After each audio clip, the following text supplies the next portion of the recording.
오늘은 종교개혁이 있었던 10월 31일 그 날을 기억하며 칼빈의 설교를 통해 보는 종교개혁과 선교라는 주제로 5번째 그리고 마지막 시간으로 종교개혁 기념 주일로 예배를 드리게 됩니다. 우리가 흔히 행사가 아니고 그저 역사를 기억하는 시간이 아니라 그 역사를 통해서 지금 이 시대의 역사 속에 우리는 어떻게 하나님 앞에 부름받았는지, 앞으로 우리의 신앙의 후대들이, 우리 어린 친구들이 어른이 되어서 우리 선생님들처럼 학생들을 가르치고 또 우리 할머니 할아버지처럼 나중에까지 믿음을 생활하는 그때에 있을 그 주일학교 학생들에게 우리가 이 종교교회의 역사를 어떻게 기억하게 할 것인지 결단하고 그리고 그렇게 살기를 소망하는 매우 중요한 날입니다. 누구에게나 역사가 있습니다. 여러분의 개인의 삶의 역사가 있습니다. 아무리 어린아이라고 해도 역사가 없는 인생은 없습니다. 우리 아이들의 역사 속에 제일 중요한 역사는 언제일까요? 병원에서 태어났던 날. 여러분의 역사는 여러분의 생각과 관계없이, 여러분이 인정하든 말든 상관없이 여러분이 살아가는 날 동안 여러분의 역사는 쓰여지게 있어요. 지난주에 떠들었던 역사, 지난주에 예배 잘 드렸던 역사, 지난 주일날 하나님의 은혜를 기억했던 그 역사, 하나님 앞에 나와 예배는 드리지만 아무 생각 없이 그냥 앉아있다 갔던 그 시간, 여러분이 원하든 원하지도 않던 여러분의 삶은 과거라는 것이 존재하게 되어 있고 그 과거의 삶은 아주 뚜렷하게 기록에 남아있게 됩니다. 더군다나 요즘 시대는요 더 그래요. 왜요? SNS가 발달해가지고요, 생각지도 않았던 거 SNS가 6년 전 오늘 이러면서 막 알려주고요, 내가 뭔 생각하고 살았는지, 무슨 글을 썼는지, 무슨 말을 했는지. 그래서 오바마 대통령이 그런 말을 했대요. 대통령이 되고 싶은 사람은 트위터를 하지 마라. 왜요? 사람은요, 지금 생각할 땐 되게 옳은 말인 것 같고, 지금 생각할 땐 굉장히 의로운 것 같고, 지금 내 믿음의 수준에서는 이렇게 해야 되는 거 아니야? 저렇게 하는 거잖아? 라고 말하는 것들이 시간이 지나고 보면 매우 어리석은 때도 있더라는 거예요. 누군가 앞에 나서서 한번 내가 섬겨보겠습니다 하면 요즘에는 제일 문제가 되는 건 그 사람의 역사가 문제가 돼요. 아파트 다운 계약을 했느냐, 아들이 군 면제를 왜 받았느냐, 기타 등등 이전에 행했던 역사가 자신의 꿈을 발목을 잡는 것들을 우리는 흔히 보게 됩니다. 세상의 일도 과거의 문제에 대해서 지적하고 그것 때문에 낙마하는 시대에 우리가 살아가는데, 우리가 한 번 주어진 생명, 하나님께서 우리에게 복음 주시고 믿음 주셔서 살아가는 그 생명, 나중에 우리는 모두 다 천국에 가게 될 것인데, 그 천국에 이르러서 우리 하나님이 우리의 삶에 대해서 질문하실 때 우리는 내게 주신 생명 가지고 하나님 앞에 무엇하며 살았는지 어떻게 이야기할 수 있을까요? 종교개혁 500주년, 그들은 500년 뒤에 강서중앙교회에서 우리를 알아주겠지, 그런 것 기대하고 했던 일이 아니라 하나님의 말씀이 우리에게 뭐라고 말씀하시는가, 그 말씀이 어떻게 사람들에게 전달되어야 할까, 그것이 우리에게 주신 사명인데 우리는 그러면 그 일에 수고하고 섬기고 있는가 라는 그 질문 앞에 말씀이 이끄시는 대로 그들은 순종했을 뿐이고, 하나님은 그 순종을 귀하게 여기셔서 지금 500년이 지난 이 시간에 우리로 하여금 이 어린 생명들에게도 기억하게 하시고 우리에게 어떻게 결단하며 살아가야 될지 말씀해 주고 있는 것입니다. 사랑하는 우리 드림마을 친구 여러분, 여러분의 인생이 아무리 작고 어리고 세상 앞에 별거 아닌 것처럼 보여도 여러분의 삶의 하루하루와 하나님 앞에 드리는 기도와 그리고 지금까지 하나님 앞에 드렸던 그 모든 예배가 우리 하나님께서 여러분의 귀한 예배를 받으시고 영광 받으신 줄 믿습니다. 우리의 삶은 앞으로도 그렇게 살아가야 할 것입니다. 하나님의 복음은, 예수를 믿는 것은 내 재미나 내 즐거움이나 내 선택이나 나의 노력이나 나의 수고가 아닌 오직 은혜임을 믿음으로 하나님 앞에 나와 예배하기를 기뻐하는 종교개혁 500주년 기념하며 드리는 이 예배를 통해 다시 한번 우리가 결단하고 이 예배 가운데 우리가 순종하고 이 예배를 가장 사모하기를 소망하는 그런 복된 시간 될 수 있기를 바랍니다. 특별히 오늘은 우리가 각자 부서에서 이제 가족별로 흩어져서 오늘 작정하는 시간이 있을 것이고 어른들과 선생님들은 말씀 후에 작정하는 시간을 가질 겁니다. 드림 마을이 왜 필요합니까? 온 세대가 함께 드리는 예배가 왜 필요합니까? 먼저 부름받아 교사되고 부모된 자들이 믿음을 어떻게 살아가는 것인지, 예배를 어떻게 드리는 것인지, 기도는 어떻게 하는 것인지 우리 자녀들에게 삶 가운데 보여주고 가르치기 위함입니다. 이전까지는 우리는 말로 하면 되었습니다. 그냥 반짝 그런 것처럼 이야기하면 되었습니다. 그러나 신앙은 그렇게 되어지는 것이 아니라 삶으로 전달되는 것이고 삶으로 가르쳐줘야 되는 것입니다. 그래서 오늘 우리는 1부에도 작정했고 3부도 어른들 작정할 건데 이 시간에 참여하는 어른들이 먼저 아이들에게 얘들아 영혼 구원을 위해 참여하는 것은 어떻게 하는 것이며 작정을 하는 건 어떻게 하는 것이야 라고 우리가 먼저 그 일에 부름받아 작정하는 시간을 갖게 될 것입니다. 그리고 나면 우리 친구들은 각자의 가족으로 돌아가서 그곳에서 선생님들과 우리 목사님 전사님의 지도를 따라서 누구에게 우리가 복음을 전할 것인지 작정하는 시간을 갖게 될 것입니다. 1990년 8월 2일 제게는 그 날은 절대 잊을 수 없는 날입니다. 왜냐하면 온 가정이 아프리카로 출국한 날이기 때문이었습니다. 1990년 그때는 제가 중2 때였습니다. 김정은이도 무서워서 전쟁하러 내려오지 못한다는 바로 그 중2. 우리 세은이가 중2. 무섭죠? 건드리면 큰일 나요. 근데 내가 지금 건드렸으니 어떡하지?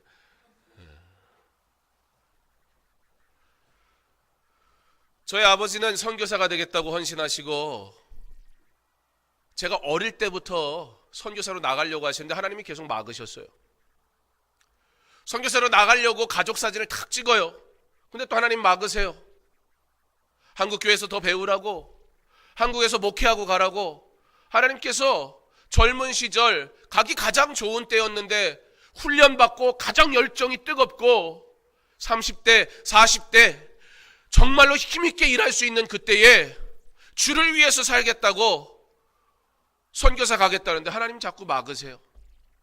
결국에는 어느 교회 담임 목회로 보내십니다. 그것에서 목회하며 한 300명 모이던 교회가 한 1000명 교회가 되고 부흥하고 많은 선교를 감당하는 교회가 되고 하나님께서 그렇게 사용하세요. 점점 선교를 나가는 것이 어려워지기 시작합니다. 환경적으로, 시기적으로. 하나님께서는 하나님 내가 선교하겠습니다 그랬더니 알겠다 그러세요. 하나님 내가 복음 전하겠습니다 그랬더니 알겠다 그러세요. 그리고는 내가 너를 선교사로 불렀으니까 내가 원하는 때 나가라 그러세요. 그리고 그때가 언제였냐? 헌신하고 나가겠다고 결단하고 막 그럴 때는 하나님은 못 가게 막으시더니 큰아들은 고3, 이제 우리 고3도 있는데 얼마 안 남았잖아요. 그죠? 벌써 8월쯤 되면 고3들 심장이 막 밖으로 나오기 시작하거든요. 근데 8월 2일 날 고3, 근데 아들이니까 얼마나 좋아요. 고3 아버지 따라 나가면 얼마나 좋아, 그지? 시험 안 보고. 근데 아들이라 못 나가요. 군 문제 때문에. 딸은 고1 피아노 전공하겠다고 지금 한참 집중해야 될 때, 너무 중요한 때. 근데 아프리카를 가시겠대요. 앞으로 피아노를 배울 수 있을지 없을지도 몰라요. 아니, 포기해야 돼요. 그 와중에 막내 아들은 나는 김정은이가 무서워하는 중2. 왜 하나님은 정말 이건 좀 아닌 것 같을 때 부르실까요? 왜 가라고 하실까요? 우리에게 복음 전하는 건 어떤 거예요? 내가 친한 친구는요 다 교회 다닌대요. 그래서 전도하기가 너무 어려워요. 그죠? 이따가 이제 선생님들이 작정하라고 그러면 선생님 내 친구는요 교회 다니는 것 정도가 아니고요 목사님 딸이래요 뭐 이러면 선생님들 야 그 목사님 딸도 좋으니까 일단 저거 그러시면 안 돼요. 우리는 다른 교회와 경쟁하기 위해서 전도하는 게 아니에요. 이거에 사람을 가득 메워놓고서는 아 잘했다 우리 만족하기 위해서 복음 전하는 게 아니에요. 와 그러고 보니까 전도할 사람이 너무 없는 거예요. 교회 친구가 학교 친구고 내가 누구라고 말은 할 수 없지만 어떤 애가 바자회라고 집에 있는 물건을 가지고 학교에 갔어요. 그랬더니 그 집 동생이 그 물건이 자기가 갖고 싶어서 걔가 샀대요. 그리고 집으로 가져왔어요. 물론 물건은 그렇게 해도 돼요. 갖고 싶으면 아무 그거 뭐 말릴 이유 없죠. 물론 부모 입장에서는 그 돈이 그 돈이고 돌고 돌아서 뭐 좀 그렇긴 해도 뭐 갖고 싶다는데 어쩌겠어요. 팔고 싶다는데 어쩌겠어요. 여러분 그런 내가 선택하고 내가 소유하고 내가 하고 싶으면 하는 일이 전도가 아니에요. 오늘 말씀은 우리에게 뭐라고 말씀하시냐? 막힌 담을 허시고. 성전뜰에는 성전뜰 밖이 있고 안에가 있었어요. 그 안에서 제사를 드리는데요. 유대인들은 그 성전뜰 안으로 들어올 수 있었고 이방인들은 성전뜰 안으로 들어올 수 없었어요. 오늘 에베소서의 말씀을 통해서 예수님께서 그 막힌 담을 허셨다 말씀하세요. 이제는 더 이상 나는 하나님이 택하신 백성이야. 너희들이 유대인들이 아무리 그렇게 말한다 할지라도 너희가 예수 그리스도를 통하지 않고는 구원을 얻을 수 없으므로 그러므로 너희가 하나님과 화목하기 원한다면 그러면 너가 중보자 되신 예수 그리스도를 믿고 그 믿음으로 하나님 앞에 나올 때 너희가 구원을 받을 것이다. 그러므로 유대인이든지 헬라인이든지 이방인이든지 누구든지 예수를 믿는 자는 구원받는다. 그러므로 복음은 누구에게 선포되어야 하는 것이냐? 바로 예수를 믿지 아니하는 자. 여러분 성경은 우리에게 언제 어떻게 복음 전하라고 얘기할까요? 우리는 흔히 복음 전할 대상이 없고 우리는 흔히 복음 전할 환경이 주어지지 않았다고 말할 때가 참 많이 있어요. 그런데 성경은 우리에게 무엇이라 말씀하시느냐? 예수를 믿지 않는 자, 하나님을 알지 않는 자에게는 이 복음이 필요하다라고 말씀하십니다. 여러분이 친하고 여러분이 좋아하는 사람에게만 전하는 것이 복음이 아니라 누구든지 예수를 믿지 않는 자를 내게 알게 하실 때, 내 주변에 그런 사람들을 보게 하실 때 바로 그때가 우리가 복음 전해야 하는 때임을 믿으시기 바랍니다. 하나님은 목사님 가정, 우리 부모님을 가장 선교사 가기 좋은 때에 부르시기보다는 가장 하기 어려운 그때 부르셔서 그때 물으신 거예요. 그럼에도 불구하고 너 나를 위해 살 거냐? 그럼에도 불구하고 정말 이 복음 전하기 원하느냐? 그 각오 없이 어떻게 복음 전하겠냐?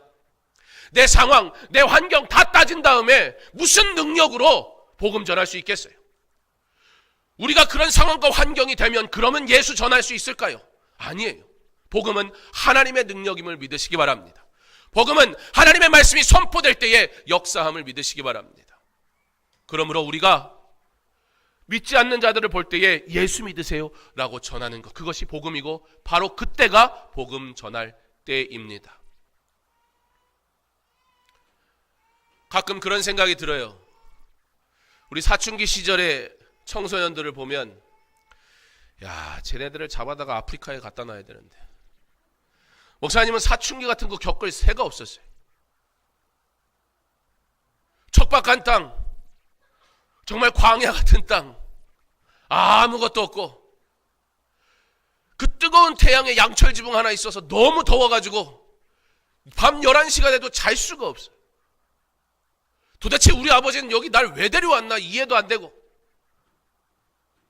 그때 우리 아버지 마음은 어땠을까요?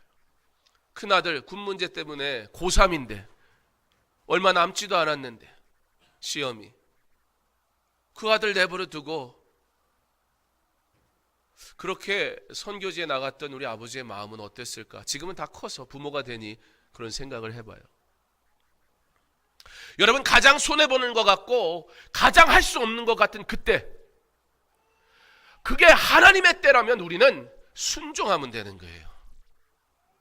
내가 그 때를 정하고 내가 전도할 수 있는 이유를 만들고 내가 전도할 수 없는 목적을 세우면 할 수 없어요. 어느 때일까요? 우리가 복음 전할 수 있는 때가. 그때는 오직 하나님이 나를 부르시는 때, 하나님이 나로 예수 믿지 않는 사람을 만나게 하는 그때, 그때가 바로 복음 전해야 되는 때인 것입니다. 상황적으로 보면 내가 삐딱해져도 한참 삐딱해져야 되지 않겠어요? 중2, 사춘기에 잘해줘야지 부모가, 그죠? 내가 좀 무시해도 이해해줘야죠, 그죠? 그때는 괜히 부모랑 말 섞으면 조금 없어 보이고 막 그러잖아요. 엄마 아빠가 좋아가지고 막 이렇게 막 한번 손 잡아보려고 그러면 탁 이래야 조금 멋있어 보이나? 물론 내가 그걸 이해해서 지금 하는 얘기는 아니에요. 한 대 그냥 콱 박아주고 싶은데 그럴 수는 없고. 그래서 나는 보상 심리가 좀 있어가지고 내가 중학교 2학년 때 아프리카에 한번 살아봤더니, 이야, 김정은이는 못 고쳐도 아프리카는 중2를 고치겠더라고요. 싹 데려다가 좀 한 1년만 거기다, 어떻게 중2 부모님들 그래도 될까요? 좀 데려갈까요? 제가 뭐 1년도 필요 없어요. 한 1개월만 데려갔다 오면 애들이 집에 돌아와서 감사합니다, 어머니 아버지 뭐 이러면서, 내가 이렇게 좋은 세상에서 이렇게 사는 줄 몰랐다고. 또 그렇게 너무 변하면 이상하죠, 그죠? 데려가기 전에 잘하세요. 중2뿐만이 아니라 너희들 다. 여러분, 우리는 하나님의 사람이에요. 하나님의 성품을 받은 자들이에요. 우리의 말과 우리의 행동이 하나님의 성품을 드러내는 거예요.